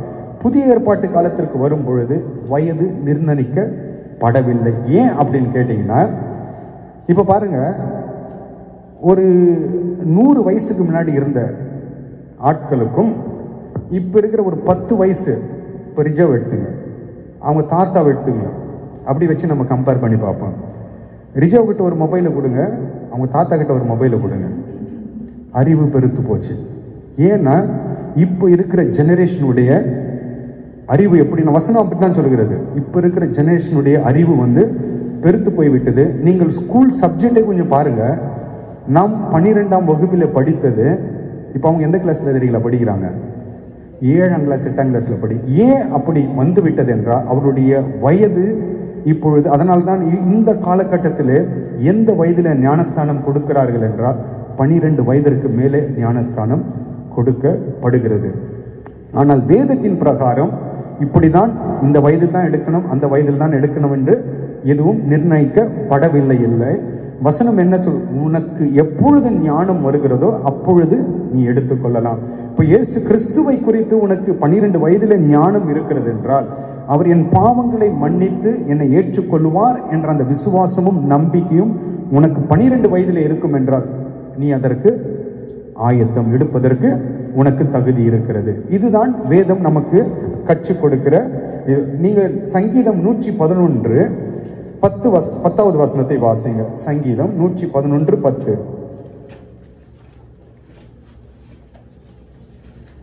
111:10. கர்த்தருக்கு பயப்படுதலே ஞானத்தின் ஆரம்பம், அவருடைய கற்பனைகளின்படி செய்கிற யாவருக்கும் நற்புத்தி உண்டு, அவர் புகழ்ச்சி என்றென்றைக்கும் நிற்கும். அப்போ கர்த்தருக்கு நாம் பயந்து, நாம் கர்த்தருக்கு கீழ்ப்படிந்து எதை செய்ய வேண்டும்? ஞானஸ்தானம். எப்பொழுது நாம் ஆண்டவருக்கு உண்மையாய் பயந்து உண்மையான அந்த மனஸ்தாபத்தோடு எடுக்க செய்கிறது தான் என்னவென்றால் ஞானஸ்தானம். அப்ப அதற்கு வயது எல்லாம் ஒன்றும் அல்ல. நாம் செய்ய வேண்டியது என்ன?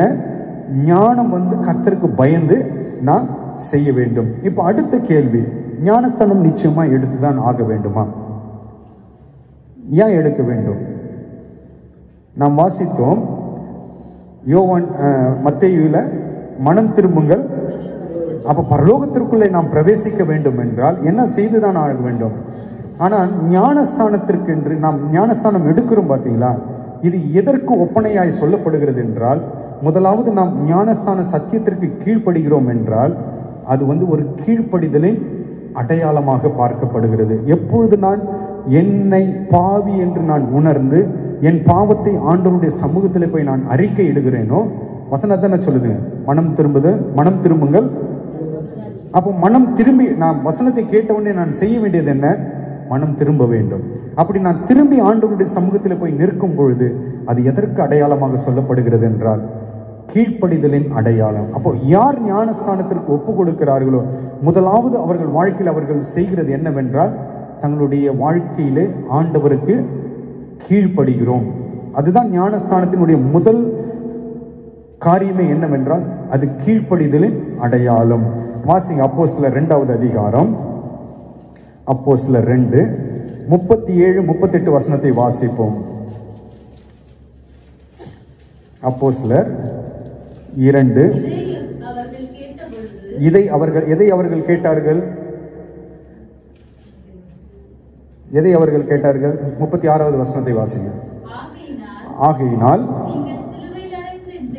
பேதுருவும் அவரோடு கூட 11 சீஷர்களும் இருக்கிறார்கள்.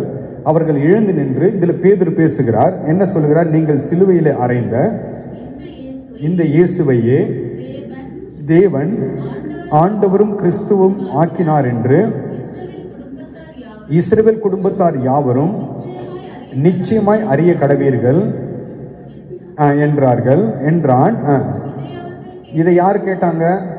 அங்கு வந்திருந்த திரளான ஜனங்கள் கேட்ட பொழுது இருதயத்திலே குத்தப்பட்டவர்களாகி பேதுருவையும் மற்ற அப்போஸ்தலரையும் பார்த்து, சகோதரரே, நாங்கள் என்ன செய்ய வேண்டும் என்று கேட்டார்கள். அங்கு பார்த்தோம் நாம், யோவான் பிரசங்கம் பண்ணினார். கேட்டவுடனே ஒரு கூட்டம் வந்தது. சரிங்களா? தங்களை ஒப்பு கொடுத்தார்கள். இங்கு பேதுரு பிரசங்கம் பண்ணுகிறார். பேதுரு பிரசங்கம் பண்ணோடனே சுற்றி இருந்த ஜனங்கள் கேட்கிறார்கள். இப்பொழுது என்ன சொல்லுகிறார்கள்? ஆண்டவரே, நான் என்ன செய்ய வேண்டும் என்று அவர்கள் கேட்கிறார்கள். இப்போ கேட்டவுடனே இப்ப பாருங்க, ஏன் இந்த வார்த்தையை அவர் கேட்கிறார்கள்? காரணம் என்னவென்றால், வசனம் கேட்டார்கள், வசனத்திற்கு உடனே கீழ்ப்படுகிறார்கள். கேட்டவுடனே என்ன? ஆண்டவரே, நான் இப்பொழுது என்ன செய்ய வேண்டும்? இந்த கீழ்ப்படிதல் தான் ஞானஸ்தானத்தின் முதல் படி. ஞானஸ்தானம் நாம் எடுக்கிறோம் என்றால் உடனே நாம் கீழ்ப்படிய வேண்டும். வசனத்தை கேட்டார்கள், என்ன சொன்னார்கள்? உடனே அவர்களுடைய ரிப்ளை என்ன? நான் என்ன செய்ய? உடனே என்ன சொல்றாரு அவரு? பேதுரு என்ன சொல்றாரு அதற்கு? பேதுரு அவர்களை நோக்கி இப்ப என்ன சொல்றாரு பேதுரு? யோவான் என்ன சொன்னாரு அதுதான் இவரும் சொல்றாரு. நீங்கள் மனம் திரும்பி ஒவ்வொருவரும் பாவ மன்னிப்புக்கென்று இயேசு கிறிஸ்துவின் நாமத்தினால் ஞானஸ்தானம் பெற்றுங்கள், அப்பொழுது வரத்தை பெறுவீர்கள். அவர்கள் கேட்டார்கள், இருதயத்தில் குத்தப்பட்டவர்களாய் வசனத்தை கேட்டவுடனே, ஆண்டவரே நாங்கள் என்ன செய்ய வேண்டும்? உடனே கீழ்ப்படிந்தார்கள். உடனே அதுதான் ஞானஸ்தானத்தின் முதல் அடையாளமே என்னவென்றால் நாம் உடனே கீழ்ப்படிய வேண்டும். உடனே பேதுரு என்ன சொன்னாரு?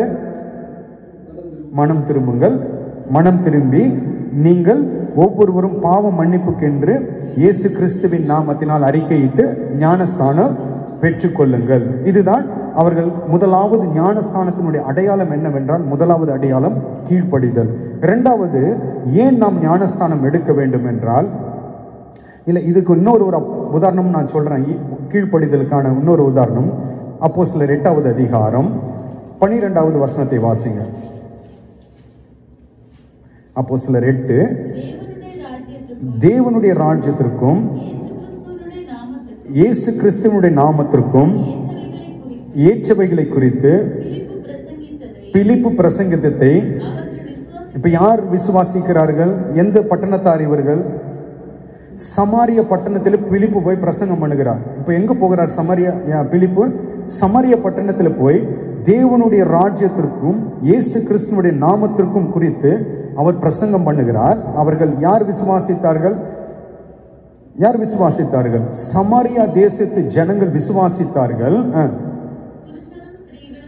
புருஷரும் ஸ்திரீகளும் ஞானஸ்தானம் பெற்றார்கள். மீண்டும் திரும்ப சொல்லுங்க, அது புருஷரும். யார் அங்க வரல? அந்த இடத்துல அந்த பிக்சர்ல பிள்ளைகள் வரவில்லை. இப்போ ஒரு பேரண்ட்ஸ் போயிருப்பாங்க, பிள்ளை கூட்டின்னு போயிருக்க மாட்டாங்களா? இப்போ பிரதர் சிஸ்டர் ஃபேமிலி பள்ளி வீட்டில் விட்டு வந்துடுவீங்க, கூட கூட்டு வரும். நம்ம எங்க போனாலும் பிள்ளைகளை கூட கூட்டு கொண்டு போவோம்.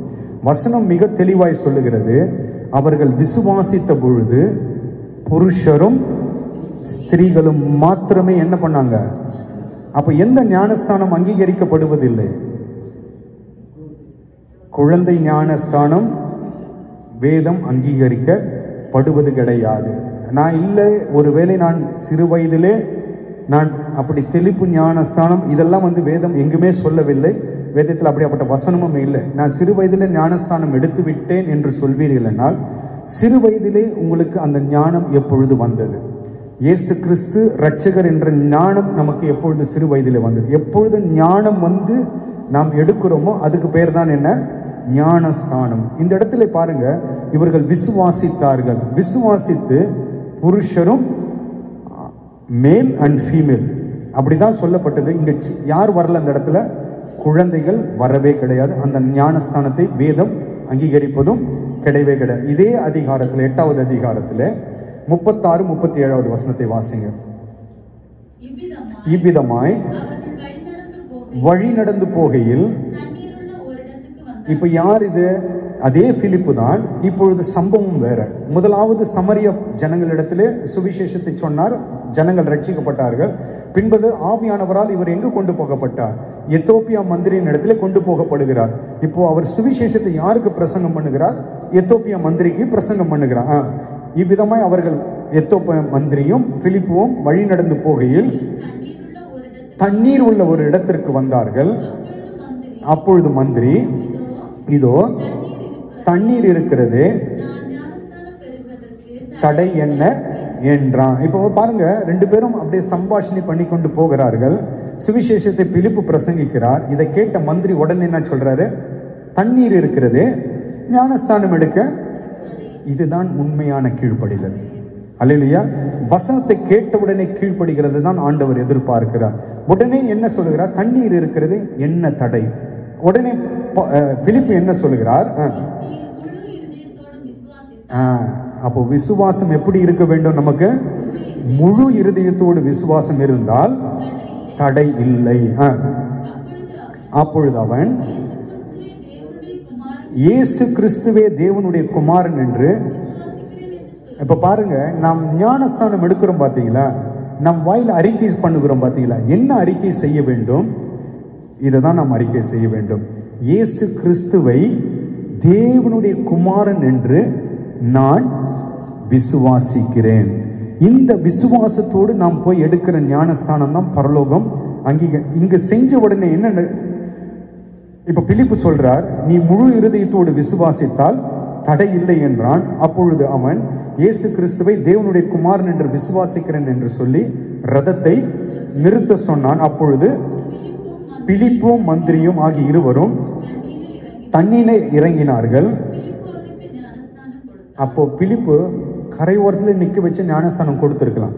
என்ன பண்ணிருக்கலாம்? ஒரு பக்கெட்ல தண்ணி எடுத்து வந்து மேல ஊத்தி என்ன பண்ணிருக்கலாம்? நீ ஞானஸ்தானம் பெற்றுக்கொண்டாய் போகலாம் என்று சொல்லி இருக்கலாம். ஆனால் என்ன செய்தார்கள்? அவர்கள் தண்ணீருக்குள்ளே இறங்கி போகிறார்கள். தண்ணீருக்குள்ளே இறங்கி போய் என்ன செய்கிறார்கள்? பிலிப்பு அவனுக்கு ஞானஸ்தானம் கொடுத்தான். அடுத்த வசனத்தை வாசிங்க. அவர்கள் தண்ணீரில் இருந்து கரையேறின போது கர்த்தருடைய ஆவியானவர் பிலிப்பை கொண்டு போய் விட்டார். மந்திரி அப்புறம் அவனை காணாமல் சந்தோஷத்தோடு தன் வழியிலே போனார். யார் ஒருவர் கிறிஸ்துவை ஏற்றுக்கொண்டு ஞானஸ்தானம் எடுக்கிறார்களோ அன்று அவர்களுடைய வாழ்க்கையில சந்தோஷம் உண்டாகும். அது என்ன சந்தோஷம் என்றால் ரட்சிப்பின் சந்தோஷம். அல்லேலூயா. ரட்சிக்கப்படாத வரையிலே, ஞானஸ்தானம் எடுக்காத வரையிலே அந்த ரட்சிப்பின் சந்தோஷம் நமக்குள்ளாய் வராது. அல்லேலூயா. நாம் என்ன செய்தாலும், ஆண்டவருக்காய் என்ன ஊழியம் செய்யலாம், என்ன வேணாலும் பண்ணலாம், ரட்சிக்கப்படாமல் நமக்கு அந்த ரட்சிப்பின் சந்தோஷம் நம்முடைய வாழ்க்கையில கடந்து வருவது கிடையாது. அல்லேலூயா. அப்ப நான் உங்களுக்கு காண்பித்தேன் அப்போஸ்தலர் 2வது அதிகாரத்திலே, அங்கு ஜனங்கள் கேட்டவுடனே நான் என்ன செய்ய வேண்டும் என்று உடனே கீழ்ப்படிந்தார்கள். 2வது சமரிய ஜனங்கள் உடனே கீழ்ப்படிந்து ஞானஸ்தானம் பெற்றார்கள். மந்திரி உடனே கீழ்ப்படிந்து. அப்ப நாம் என்ன செய்ய வேண்டும்? வசனத்திற்கு உடனே கீழ்ப்படிந்துதான் ஆகும். அதுதான் பரலோகம் நம்மிடத்துல விரும்புகிற ஒரு காரியம். இன்னொரு உதாரணத்தை நான் உங்களுக்கு காண்பிக்கிறேன். அதே அப்போஸ்தலர் 22வது அதிகாரம், அப்போஸ்தலர் 22 16வது வசனத்தை வாசிப்போம்.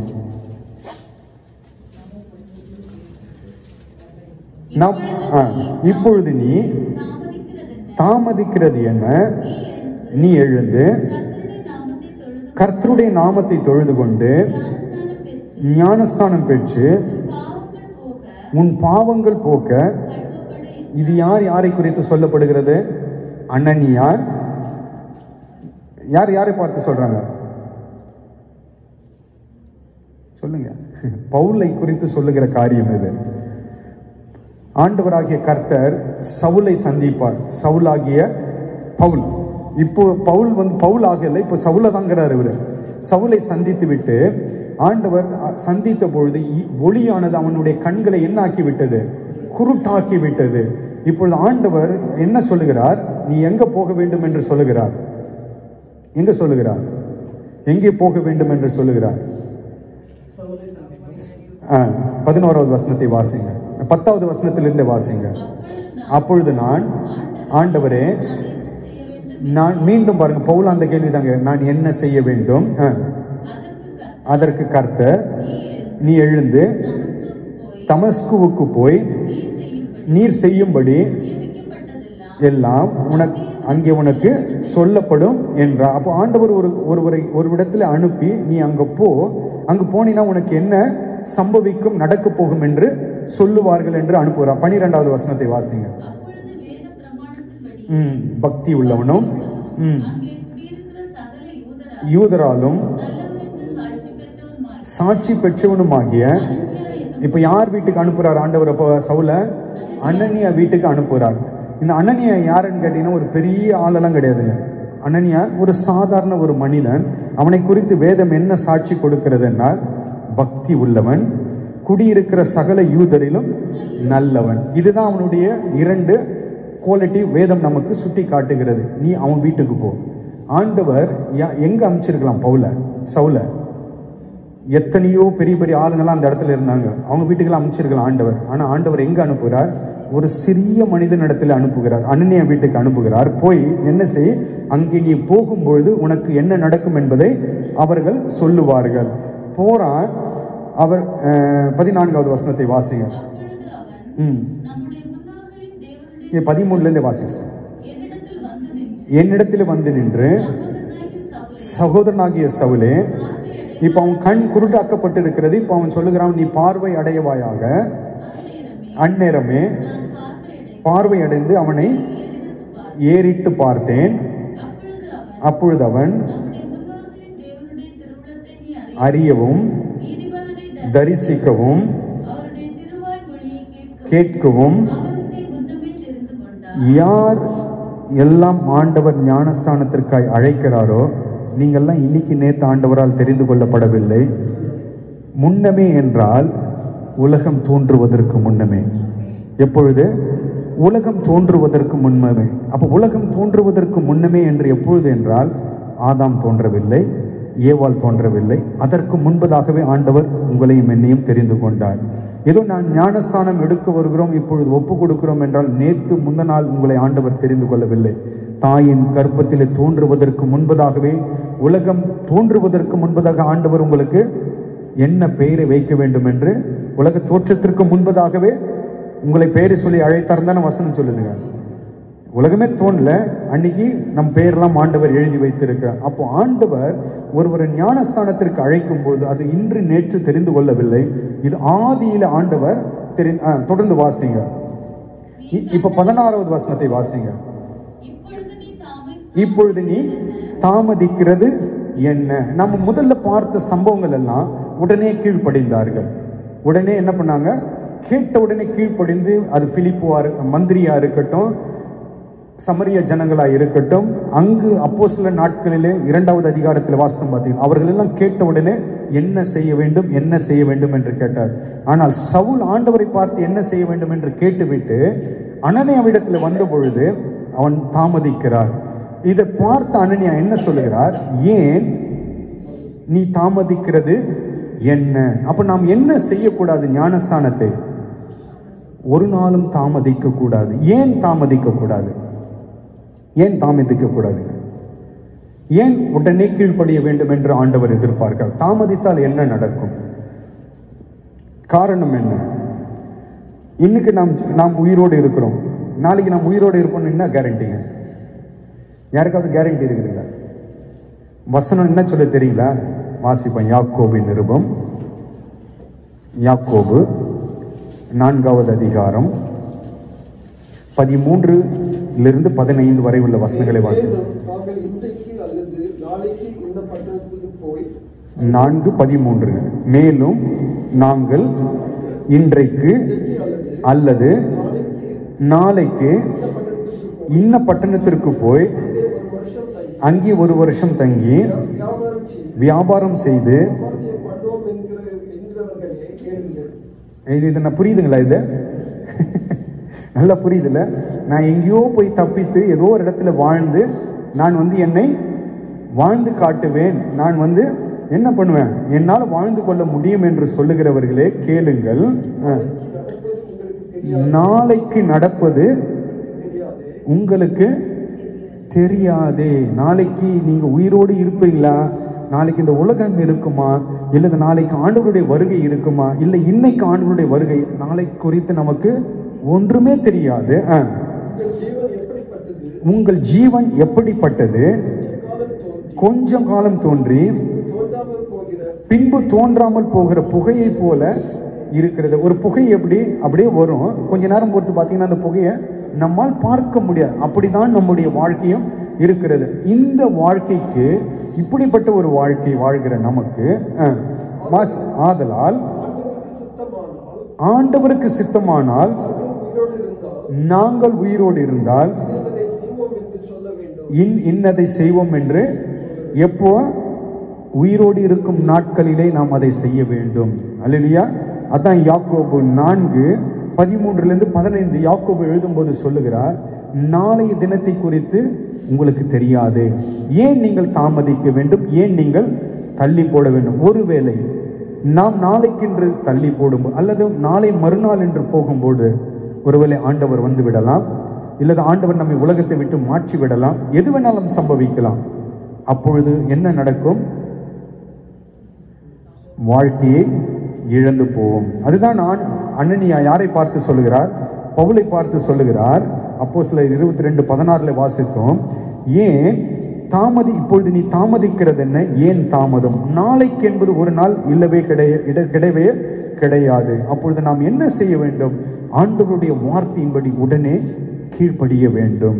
அப்போ ஞானஸ்தானம் ஏன் எடுக்க வேண்டும் என்றால் அது கீழ்ப்படிதலின் அடையாளம். இரண்டாவது ஒரு காரியம், ஏன் நாம் ஞானஸ்தானம் எடுக்க வேண்டும் என்றால் அப்போஸ்தலர் 2:40 வாசிப்போம். அப்போஸ்தலர் 2வது அதிகாரம். இன்னும் அநேக வார்த்தைகளினாலும் சாட்சி கூறி மாறுபாடு உள்ள இந்த சந்ததியை விட்டு, அப்ப நாம் என்ன செய்ய வேண்டும்? ஒரு சாட்சி உள்ள வாழ்க்கை வாழும்படியாக நாம் அழைக்கப்படுகிறோம். ஞானஸ்தானம் எடுத்துவிட்டு நாம் என்ன செய்யக்கூடாது? மீண்டும் எங்க போகக்கூடாது? மாறுபாடு உள்ள அந்த சந்ததியோடும் நாம் போய் கலந்து வாழக்கூடாது. நாம் என்ன செய்ய வேண்டும்? அதிலிருந்து பிரிந்து வருகிறோம். அப்படியே நம்முடைய ஆவிக்குரிய வாழ்க்கையிலே நாம் ரட்சித்து அதை விட்டு விலகி வாழ வேண்டும். அப்ப முதலாவது ஏன் ஞானஸ்தானம் எடுக்க வேண்டும் என்றால் கீழ்ப்படிதலின் அடையாளம். இரண்டாவது சாட்சி உள்ள வாழ்க்கை வாழ்வதற்கு. மூன்றாவது ஏன் ஞானஸ்தானம் எடுக்க வேண்டும் என்ற கலாத்தியர் 3வது அதிகாரம் 27வது வசனத்தை வாசிப்போம். கலாத்தியர் 3:27. ஏனெனில் உங்களில் கிறிஸ்துவுக்குள்ளாக ஞானஸ்தானம் பெற்றவர்கள் எத்தனை பேரோ அத்தனை பேரும் ஞானஸ்தானம் என்னைக்கு நாம் எடுக்கிறோமோ அன்னைக்குதான் அவர் நம்முடைய வாழ்க்கையில வருகிறார். அன்றுதான் நாம் அவரை தரித்து அதாவது ரட்சிப்பின் வஸ்திரமாக அவரை நாம் தரித்துக் கொள்கிறோம். அதுவரையிலும் யார் நம்முடைய வாழ்க்கையில கிடையாது? இயேசு கிறிஸ்து நம்முடைய வாழ்க்கையில கிடையவே கிடையாது. அப்ப மூன்றாவது, முதல் நான் சொன்னேன் அது கீழ்ப்படிதலின் அடையாளம். சாட்சி உள்ள வாழ்க்கை வாழ்வதற்காக மூன்றாவது கிறிஸ்துவை இது நிமித்தம் நாம் தரித்துக் கொள்கிறோம். ஞானஸ்தானத்தின் நிமித்தம் கிறிஸ்துவை நாம் தரித்துக் கொள்கிறோம். கடைசியாக மத்தேயு 3வது அதிகாரம் 16-17 வாசிப்போம். ஏன் நாம் ஞானஸ்தானம் எடுக்க வேண்டும் என்றால் மத்தேயு 3:16-17. இயேசு ஞானஸ்தானம் பெற்று ஜலத்திலிருந்து கரையேறின உடனே இதோ வானம் அவருக்காய் திறக்கப்பட்டது. தேவ ஆவி புறாவை போல் இறங்கி தம்மேல் வருகிறதை கண்டார். அன்றியும் வானத்திலிருந்து ஒரு சத்தம் உண்டாகி, இவர் என்னுடைய நேசகுமாரன், பிரியமாய் இருக்கிறேன் என்று. அப்ப நான்காவது என்ன நடக்கிறது? ஞானஸ்தானம் பெற்று கரையேறின உடனே ஆண்டவர் நம்மை பார்த்து என்ன சொல்லுகிறார் என்றால், இவன் என் நேச beloved son, my beloved daughter. அல்லேலூயா. அதுவரையிலும் ஆண்டவர் நம்மை அப்படி அழைப்பதில்லை. என்று நாம் ஞானஸ்தானம் பெற்று கரையேறுகிறோமோ பரலோகம் நமக்காய் திறக்கப்பட்டு ஆண்டவர் நம்மை பார்த்து சொல்லுகிற காரியம் என்னவென்றால், இவன் என் நேசகுமாரன், இவன் என் நேச குமாரத்தி. அப்ப ஏன் நாம் ஞானஸ்தானம் எடுக்க வேண்டும் என்றால் 4 காரியங்கள். அது கீழ்ப்படிதலின் அடையாளம். இரண்டாவது சாட்சி உள்ள ஒரு வாழ்க்கை வாழ்வதற்கு. மூன்றாவது அது நிமித்தம் கிறிஸ்துவை நாம் தரித்துக் கொள்கிறோம். நான்காவது அப்பொழுதுதான் நாம் நேசகுமாரராய், கர்த்தருக்கு நேசகுமாரத்திகளாய் நாம் மாறுகிறோம். கடைசியாக நாம் ஒன்றை பார்த்து முடிக்க போகிறோம். ஞானஸ்தானத்தில் எத்தனை வகை உண்டு? இதுவும் நமக்கு தெரிந்திருக்க வேண்டும். வாசிப்போம். எபேசியருக்கு எழுதின நிருபம், எபேசியர் 4:5 வாசிப்போம். அன்றியும்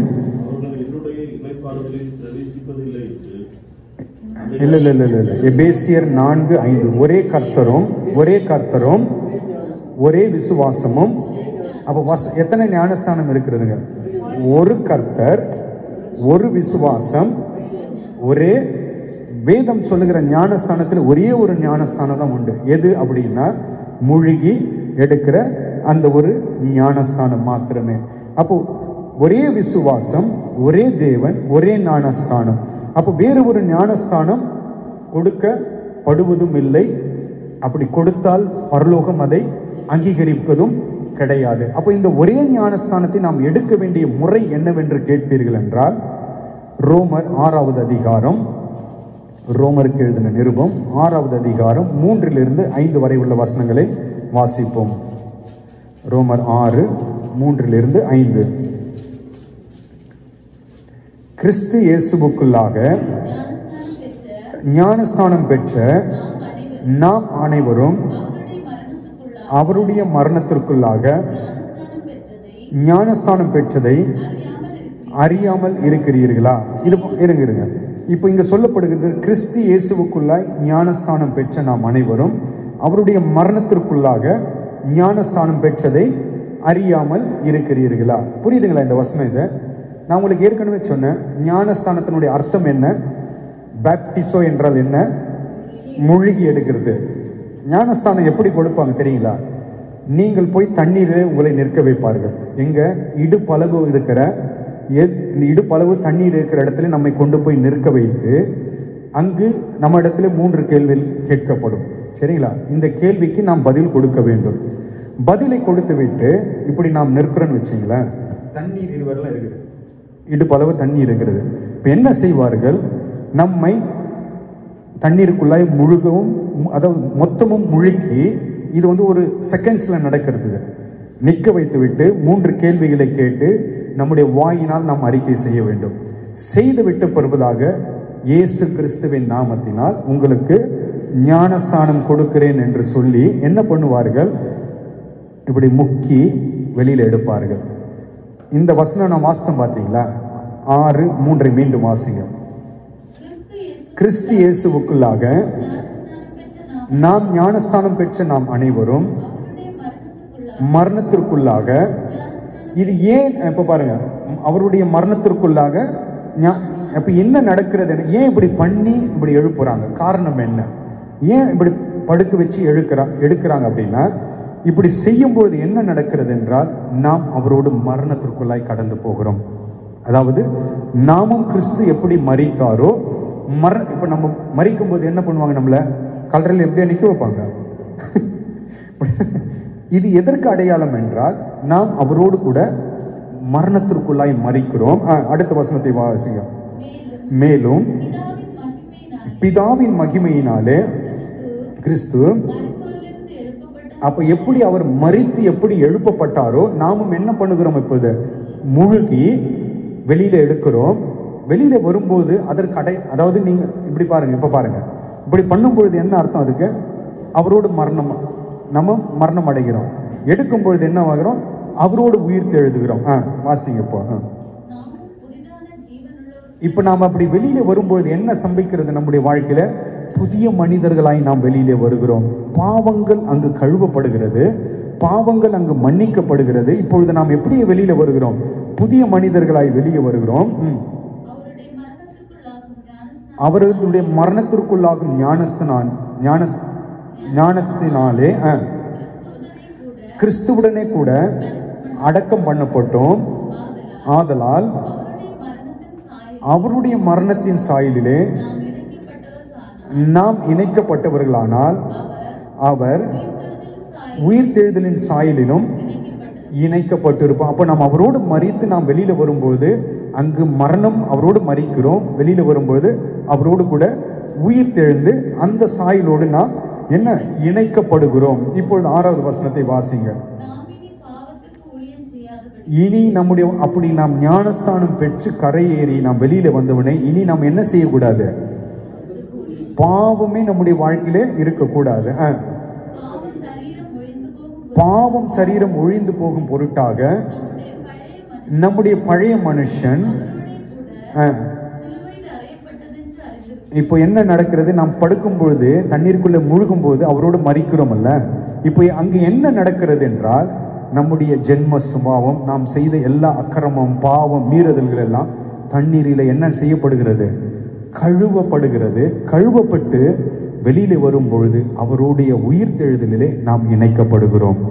இப்படி உயிர்த்தெழுதலிலே இணைக்கப்படும் பொழுதுதான் அவர் வரும் பொழுது அவருடைய உயிர்த்தெழுதல், அவர் வரும்பொழுது என்ன நடக்கும்? நமக்கு மரித்தவர்கள் முதலாவது, பின்பு உயிரோடு இருக்கிறனா அவரோடு கூட மறுரூபமாக்கப்பட்டு பரலோகத்திற்கு எடுத்துக்கொள்ளப்படுவோம். அப்போ நாம் பரலோகத்திற்கு பிரவேசிக்க வேண்டும் என்றால் யோவான் சொன்னார்ல, மனம் திரும்புங்கள் பரலோக ராஜ்யம். அப்போ பரலோக ராஜ்யத்திற்குள் நாம் பிரவேசிக்க வேண்டும் என்றால் அடிப்படையான இந்த முழுக்க ஞானஸ்தானம் ஒவ்வொரு சகோதர சகோதரிகளுக்கும் அவசியம். அல்லேலூயா. இதை யார் முழு இருதயத்தோடு, யார் முழு விசுவாசத்தோடு தங்களுடைய பாவங்களை அறிக்கை செய்து ஆண்டவராகிய கர்த்தரை சொந்த இரட்சகராய் ஏற்றுக்கொண்டு என் பாவங்களை மன்னிக்க அவர் வந்தார் என்ற அந்த அறிக்கையோடு எடுக்கிறார்களோ அதை பரலோகம் நிச்சயமாய் அங்கீகரிக்கும். அப்ப நாம் என்ன செய்யக்கூடாது? காலம் தாழ்த்த கூடாது. நாளைய நாள் ஒன்று இருக்கிறது என்று நிச்சயமே நமக்கு கிடையாது. இருக்கிற நாட்களிலே நாம் என்ன செய்ய வேண்டும்? கர்த்தர் கொடுக்கிற இந்த ஜீவனுள்ள இந்த நாளிலே நாம் அதை எடுக்க நாம் பிரயாசப்பட வேண்டும். கடைசியாக ஒரே ஒரு வசனத்தை வாசித்து விட்டு நாம் முடிக்கலாம். யோவான் 3வது அதிகாரம் 3வது வசனமும் 5வது வசனத்தையும் வாசிப்போம். இயேசு அவனுக்கு, யாருக்கு? நிகதேமு என்ற அந்த மனிதனுக்கு பிரதியுத்தரமாக, ஒருவன் மறுபடியும் பிறவாவிட்டால் தேவனுடைய ராஜ்யத்தை காண மாட்டேன் என்று மெய்யாகவே மெய்யாகவே ஆண்டவராகிய கர்த்தர், ஒருவன் மறுபடியும் பிறக்காவிட்டால், அதாவது தண்ணீரிலே முழுகி அவன் மறுபடியும் புதிய ஜீவனுக்குள்ளாய் அவன் பிறக்காவிட்டால் அவன் என்ன செய்ய மாட்டான்?